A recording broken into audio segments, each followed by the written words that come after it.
Pemirsa, manajemen PT Sinarmas mengembalikan dana 77 miliar kepada Kejaksaan Agung terkait kasus Jiwasraya. Pengembalian tersebut bagian dari upaya penyelesaian penyidikan. Hadir pada acara pada siang hari ini. Setelah sempat mengembalikan dana 3 miliar terkait kasus Jiwasraya, siang tadi PT Sinarmas menyerahkan 74 miliar dana lanjutan sebagai upaya pengembalian kerugian negara. Hingga saat ini total aset yang telah disita penyidik dalam kasus Jiwasraya mencapai 18,4 triliun rupiah. Jumlah tersebut lebih besar dari kerugian negara karena menyesuaikan juga kerugian dalam bentuk saham yang sifatnya fluktuatif. Tidak boleh berhenti hanya karena ketiadaan orang. Ini kami titipkan juga di rekening RPL ya, di Bank Mandiri. Terima kasih Bank Mandiri atas kerjasamanya sehingga Pemirsa, Joko Chandra buronan terpidana kasus korupsi Bank Bali kembali ke tanah air dan membuat IKTP baru. Ya, tak perlu waktu lama, dalam 1 hari Joko Chandra sudah mengantongi IKTP baru.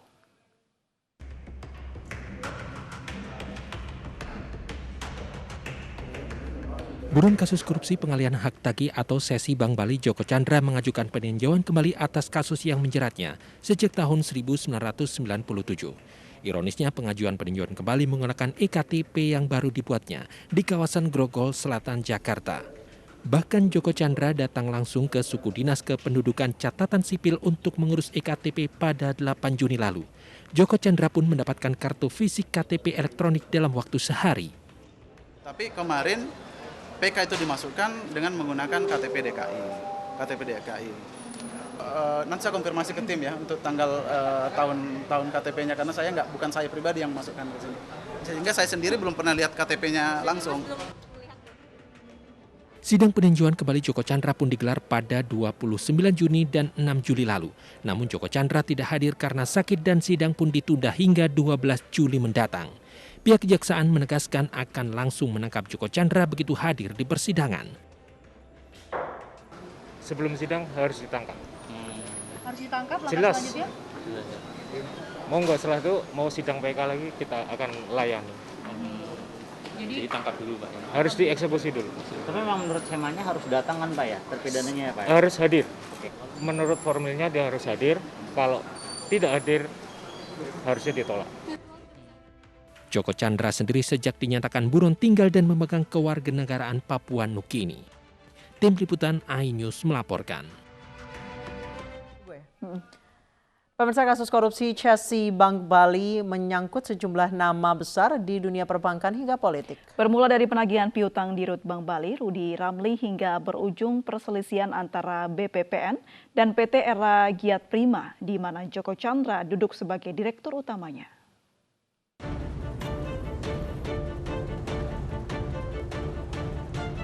Kasus hak tagih Bank Bali bermula dari tahun 1997. Direktur utama Bank Bali saat itu, Rudy Ramli, kesulitan menagih piutangnya yang ada di Brankas Bank Dagang Nasional Indonesia, Bank Umum Nasional, dan Bank Tiara. Piutang sebesar 3 triliun rupiah ini tak kunjung cair, hingga ketiga bank ini masuk perawatan Badan Penyihatan Perbankan Nasional atau BPPN. Akhirnya Rudy Ramli bekerjasama dengan PT Era Giat Prima atau EGP untuk penagihan piutang ini. Joko Chandra saat itu menjabat sebagai Direktur PT EGP dan Setia Novanto sebagai Direktur utamanya. Pada Januari 1999, Rudy Ramli menandatangani perjanjian pengalihan hak tagih dengan PT EGP dan PT EGP berhak menerima fee setengah dari piutang yang dapat ditagih. Saat itu Bank Indonesia dan BPPN setuju untuk mengucurkan uang 905 miliar rupiah. Namun Bank Bali hanya menerima 359 miliar, sementara 60% sisanya atau 546 miliar diterima PT EGP. Namun ada sejumlah kejanggalan. Pengalihan hak tagih ternyata tidak diketahui oleh BPPN. Selain itu, penagihan kepada BPPN tetap dilakukan oleh Bank Bali, bukan PT EGP. Dari sinilah perselisihan antara BPPN dan PT EGP dimulai. Pembatalan perjanjian hak tagih hingga proses hukum melalui PT UN, Mahkamah Agung hingga Kejaksaan Agung bergulir. Kejaksaan Agung saat itu menetapkan sejumlah tersangka dan 3 diantaranya telah dipidana, yaitu Joko Chandra, Syahril, dan Pande Lubis. Dari ketiga orang ini, hukuman bagi Joko Chandra adalah yang paling kontroversial. Joko Chandra divonis bebas dari tuntutan oleh Pengadilan Negeri Jakarta Selatan. Namun Oktober 2008 Kejagung melakukan upaya peninjauan kembali ke Mahkamah Agung. Joko kemudian dijatuhi hukuman 2 tahun, denda 15 juta rupiah dan wajib mengembalikan uang sebesar 546 miliar rupiah kepada negara. Joko Chandra malah menjadi buron kejaksaan setelah kabur ke Papua Nugini sejak Juni 2009.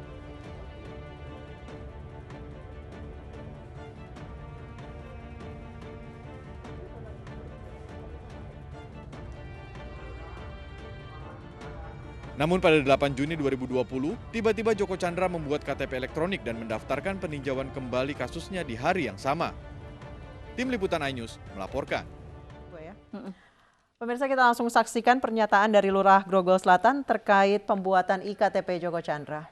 Adanya di Satuan Pelaksana Kependudukan dan Catatan Sipil yang ada di Kantor Kelurahan Grogol Selatan. Jadi banyakkan orang atau warga masih beranggapan bahwa pengurusan KTP itu ditangani oleh lurah. Nah, ini yang kita komunikasikan kepada warga masyarakat. Saya selaku lurah mendapat informasi pelayanan itu, saya mengarahkan kepada petugas Satpel Kependudukan dan Catatan Sipil Kantor Kelurahan Grogol Selatan. Itu aja sih, Pak. Tapi artinya nama Joko Chandra ini terdaftar dalam NIK di kelurahan sini atau warga sini itu seperti apa Pak akhirnya? Jadi dengan awal informasi dari kuasa hukumnya, dengan nomor induk kependudukan yang dimiliki oleh Pak Joko Chandra, kami selaku lurah berkoordinasi dengan Satpel Kependudukan dan Catatan Sipil yang ada di Kelurahan Grogol Selatan ini, mencek melalui jaringan yang ada di Kependudukan dan Catatan Sipil. Di situ masih tertera bahwa NIK atas nama Pak Joko Chandra masih aktif, cuma memang belum memiliki KTP elektronik. Kami informasikan kepada Bu Anita selaku kuasa hukumnya bahwa untuk memperoleh NIK yang melalui eKTP itu yang bersangkutan harus datang. Itu yang kita komunikasi. Artinya pada saat itu ada Joko Chandra ke sini untuk mengurus eKTP ya Pak? Jadi pada saat awalnya belum ada. Jadi begitu kita informasikan bahwa akan mengurus, yang bersangkutan harus datang, Pak Joko Chandra datang ke kantor Kelurahan Grogol Selatan. Itu pada tanggal berapa Pak? Itu tanggal 8 Juni 2020. Dan itu benar, jadi KTP-nya kurang dari 24 jam, bahkan kurang dari 1 jam Pak? Jadi ini yang perlu kami luruskan garis bawahi, bahwa untuk pelayanan kependudukan dan catatan sipil, khususnya yang ada di DKI Jakarta dan pada umumnya, pelayanan itu kami arahan dari Pak Gubernur untuk segera seefektif dan secepat mungkin. Berdasarkan sistem, begitu kita memasukkan data NIK Pak Joko Chandra, sistem itu akan berproses kepada sistem yang ada di pusat. Data yang ada di pusat kembali lagi kepada kita. Di situ ada kemungkinan ada boleh dibilang memungkinkan untuk dicetak hari itu. Jadi dicetak hari itu memungkinkan, kemudian belangkonya terpenuhi oleh petugas, saya tanyakan bahwa apakah mungkin dicetak untuk 1 hari ini, memungkinkan cetak hari itu. Tapi Pak Asep, sebenarnya Pak Asep sendiri tahu nggak kalau misalnya Pak Joko Chandra ini adalah buronan yang terlibat dalam kasus korupsi? Ngeh nggak sih Pak sebenarnya? Tidak, kami menganggap bahwa semua yang datang di kantor Kelurahan Grogol Selatan ini yang memerlukan pelayanan kepada kita tidak akan mencek satu persatu ini siapa atau siapa. Yang penting dia mempunyai identitas yang memang dia menunjukkan bahwa dia warga kita. Jadi soalnya kan sempat sebelumnya kan dia juga diinformasikan pindah ke warga negara, tapi masih tercatat, ini kan juga cukup menaruh perhatian juga sebenarnya Pak. Nah ini yang kami tidak sampai ke situ ya. Kami hanya bertugas mengkomunikasikan, saya selaku lurah bertugas mengkomunikasikan kepada kependudukan dan catatan sipil dengan data yang dimiliki oleh Bapak Joko Chandra ini selaku warga kita, apakah masih tercatat, itu aja tugas saya. Jadi saya tugasnya mengarahkan kepada petugas yang ada. Pak, kalau boleh tahu, waktu ngurus di sini Pak Joko Chandra itu namanya DJ atau pakai J aja Pak? Ini mengenai spelling ya, kami juga, saya selaku lurah, saya belum begitu paham karena saya hanya mengarahkan. Karena beberapa warga masyarakat masih beranggapan seluruh kegiatan pelayanan itu adanya di lurah. Padahal kita ketahui bahwa di kelurahan ini ada 3 unsur yang memang bertugas di kantor kelurahan. Kita ada kependudukan dan catatan sipil, kemudian ada pelayanan terpadu 1 Pindu, termasuk di dalamnya ada Satuan Polisi Pamong Praja. semuanya terangkum beranggapan warga masyarakat bahwa ini adalah tugasnya lurah. Makanya lurah mengarahkan warga masyarakat yang ingin memerlukan pelayanan kepada petugas yang memang benar-benar berwenang untuk melaksanakan kegiatan. Tapi pada saat tanggal 8 Juni itu Pak Asep sempat berkomunikasi langsung dengan Pak Joko Chandra atau seperti apa Pak? Saya berkomunikasi hanya mengarahkan silakan Pak menuju kepada pelayanan terpadu satu pintu yang memang kita sudah laksanakan pelayanan dimulai 07.00. Jadi tidak sempat menanyakan perihal apa-apanya, kemudian saya komunikasikan kepada petugas apakah siap untuk melaksanakan pelayanan, dijawab oleh operator petugas, kami arahkan Pak Joko untuk melaksanakan kegiatan pelayanan. Pak, sebenarnya kalau dari database ataupun dari sistem komputerisasi saat ini yang dimiliki oleh pihak pemerintah memang tidak ada keterangan lebih lanjut ya ketika seseorang ingin membuat KTP, dia ini statusnya sebagai terpidana atau seperti apa enggak? Itu yang kami di kelurahan ini kan Satpol Kependudukan hanya operator. Begitu kita memasukkan nomor induk kependudukan seseorang, di situ tidak ada, memang tidak tertera dan itu memang kita kalau seperti itu harus kita laksanakan pelayanan. Jadi tidak ada alasan kita selaku pelayan masyarakat yang ada di Kelurahan Grogol Selatan ini untuk menolak. Begitu kita masukkan NIK, di situ memang tertera masih atas nama warga kita layani. Setelah itu kalau untuk CCTV gimana Pak? Katanya tanggal 8 itu CCTV rusak ya Pak? Jadi ini kantor kita, kantor Kelurahan Grogol Selatan ini dibangun direhab akhir tahun 2019. Saya kebetulan masuk di sini Januari 2020, kondisinya memang CCTV ini agak sedikit bermasalah ya. Jadi kurang lebih 3 bulan sebelum bulan Juni ini mengalami masalah di dalam CCTV dan saya yakinkan bahwa ini saya sendiri yang selaku lurah memerintahkan untuk mencabut CCTV itu karena dekodernya tip untuk perekaman itu ada di ruang lurah dan itu membunyikan noising atau suara-suara yang kurang nyaman lah untuk pelaksanaan kegiatan pelayanan itu. Pak, setelah pembuatan itu ada nggak penegak hukum seperti KPK datang ke sini untuk meminta pencabutan KTP supaya dia tidak bisa melakukan perubahan dengan seenaknya pindah negara segala macam. Ada nggak KPK yang datang untuk ngeblokir KTP-nya? Kalau itu kita yang belum monitor ya, karena tugas kita di sini operator aja sih untuk melayani. Jadi lurah mengarahkan warga kepada pelayanan terpadu, kemudian untuk mengenai itu kan kebijakan. Nah kebijakan larinya mungkin di komando tingkat atas. Pak, mungkin sedikit penegasan saja bagaimana sebenarnya skema ataupun alur dari pembuatan KTP elektronik ini dan berapa sih sebenarnya rentang waktu ataupun waktu yang dibutuhkan untuk jadi gitu Pak KTP elektronik itu. Nah ini perlu garis bawahi bahwa ini yang mempunyai kewenangan menjawab sebenarnya kependudukan dan catatan sipil.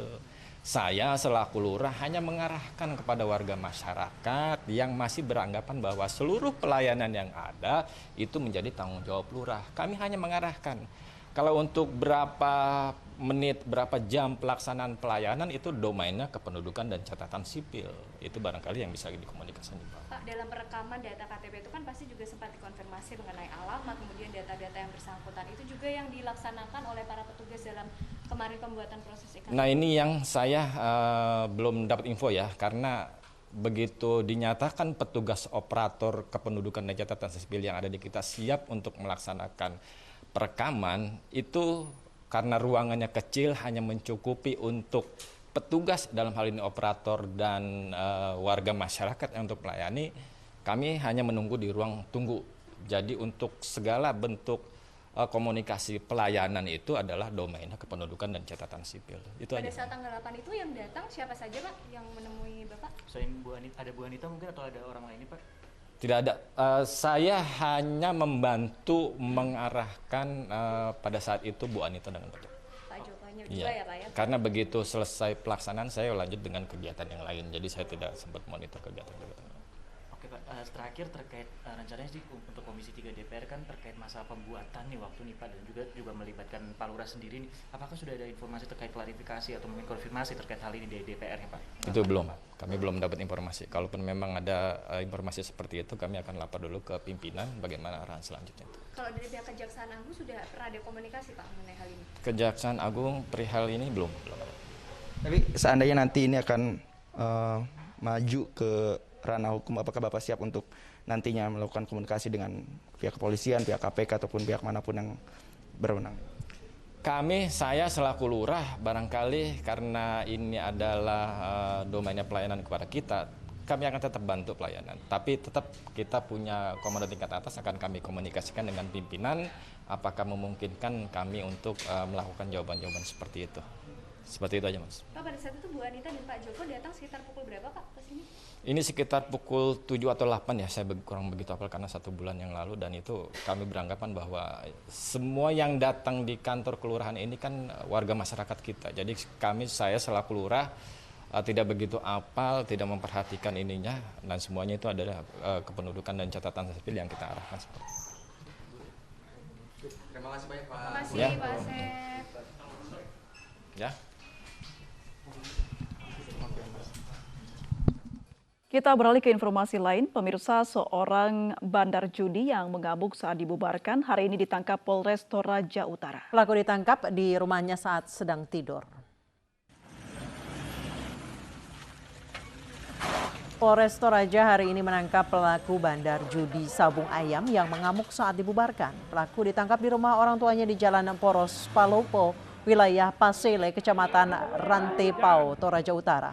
Pelaku tidak melawan saat ditangkap dan saat ini ditahan di Mapolres Toraja.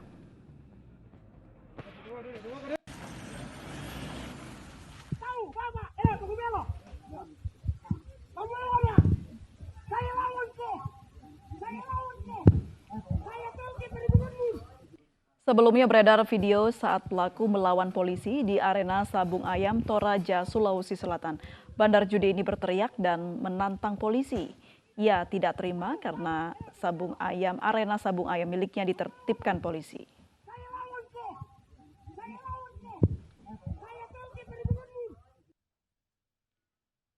Pemirsa, Puspom TNI menyerahkan berkas perkara kasus pembunuhan anggota Babinsa Koramil Tambora, Jakarta Barat. Dalam kasus pembunuhan ini, Puspom TNI menetapkan 1 oknum TNI Angkatan Laut serta 2 oknum TNI Angkatan Darat sebagai tersangka.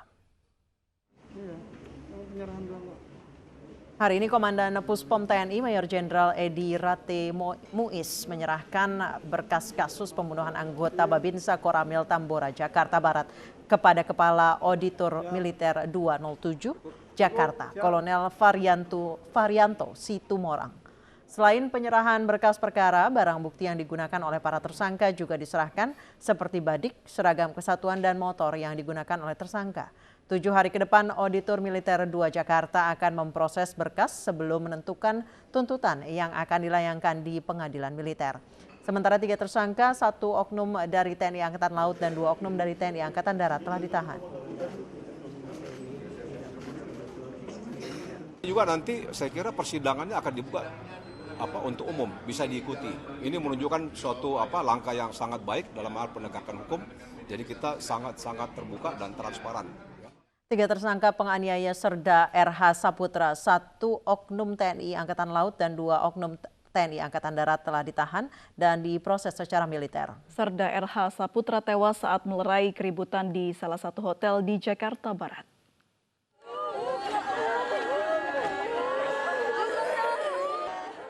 Isak tangis keluarga melepas jenazah Serda RH Saputra ke tempat peristirahatan terakhirnya di tempat pemakaman umum Babelan, Kabupaten Bekasi, Jawa Barat.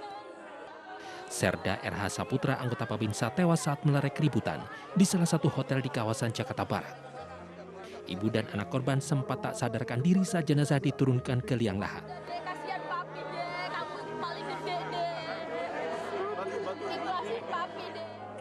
Serda RH Saputra meninggalkan seorang istri dan 4 anak.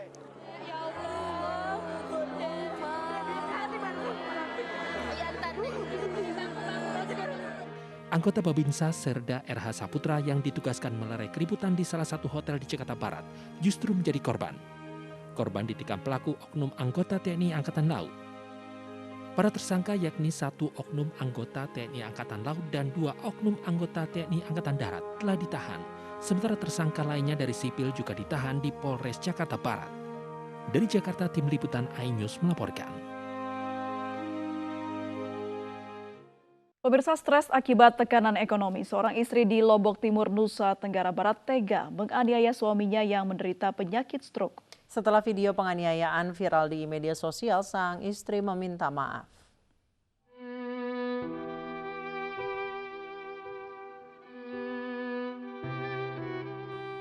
Seorang istri di Lombok Timur, Nusa Tenggara Barat, tega menganiaya suaminya yang sedang sakit stroke. Video penganiayaan ini viral di media sosial. Setelah peristiwa ini mendapat beragam respon dari masyarakat, sang istri Rukiah meminta maaf. Ia mengaku hilaf karena depresi akibat tekanan ekonomi.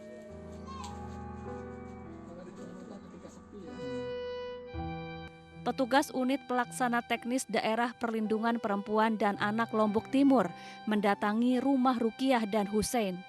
Mereka memberi bimbingan psikologi kepada keluarga Rukiah agar peristiwa serupa tidak terulang. Sementara itu, polisi memutuskan menghentikan penyelidikan kasus ini. Dari Lombok Timur, Nusa Tenggara Barat, Ramli Nurawang, iNews melaporkan.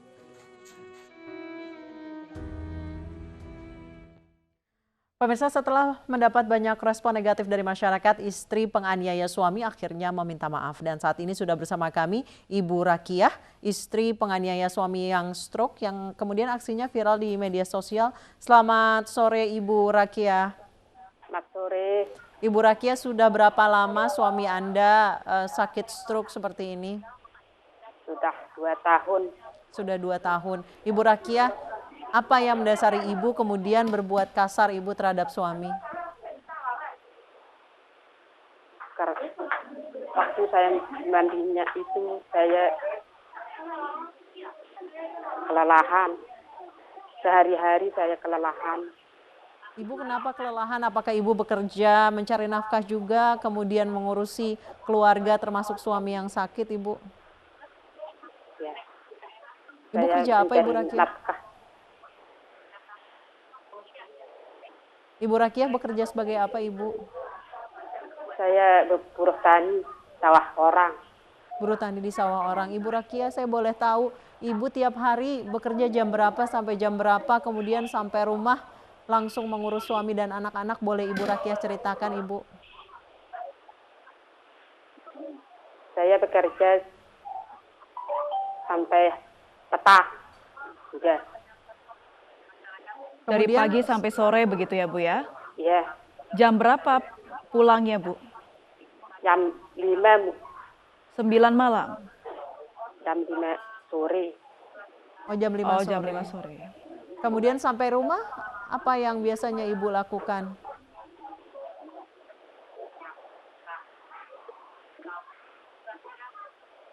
Ibu Rakiah? Ibu Rakiah? Ya. Kemudian sampai rumah biasanya apa yang dilakukan? Apakah langsung mengurus suami atau bagaimana, Ibu Rakiah? Mengurus suami, memandikan suami, bekerja di dapur juga. Ibu Rakiah tadi mengatakan bahwa Ibu lelah. Makanya sampai sampai menganiaya suami. Ibu boleh ceritakan apa yang membuat Ibu lelah? Unek-unek apa yang ketika itu Ibu lampiaskan kepada suami Ibu? Boleh Ibu Rakiah ceritakan, Ibu, silakan.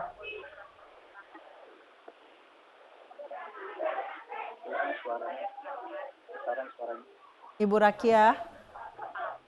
Halo. Ibu Rakiah bisa dengar saya? Hah? Ibu Rakiah bisa dengar saya? Dengar. Baik.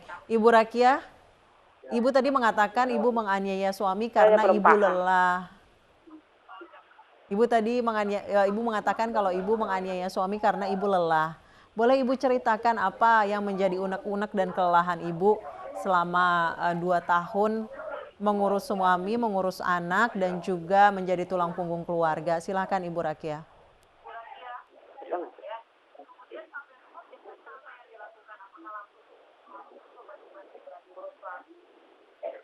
Ibu Rakia, boleh diceritakan kenapa Ibu lelah?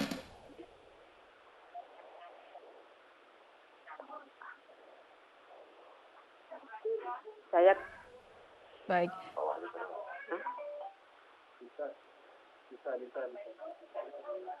Bagaimana Ibu? Lelah kenapa Ibu lelah? Kenapa capek?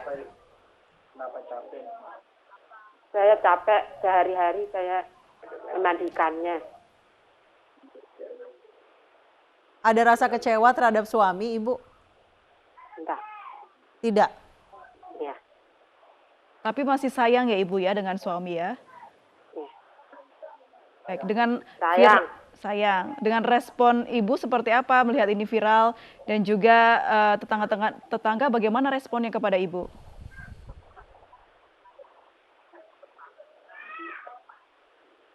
Baik, ada perubahan Ibu dari tetangga mungkin melihat video yang sudah banyak dilihat orang-orang Ibu?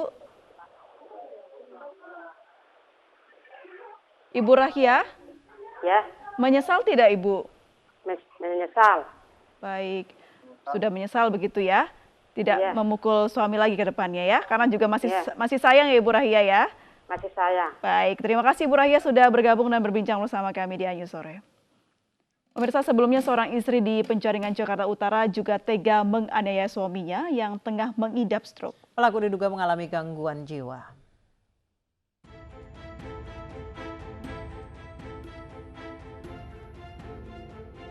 Seorang istri berinisial MF, warga Pluit, Penjaringan, Jakarta Utara, menganiaya suaminya yang tengah mengidap stroke. MF tega memaki dan memukuli suaminya menggunakan tongkat hingga terluka. Video penganiayaan ini pun viral di media sosial. Polisi kemudian menyelidiki kasus ini.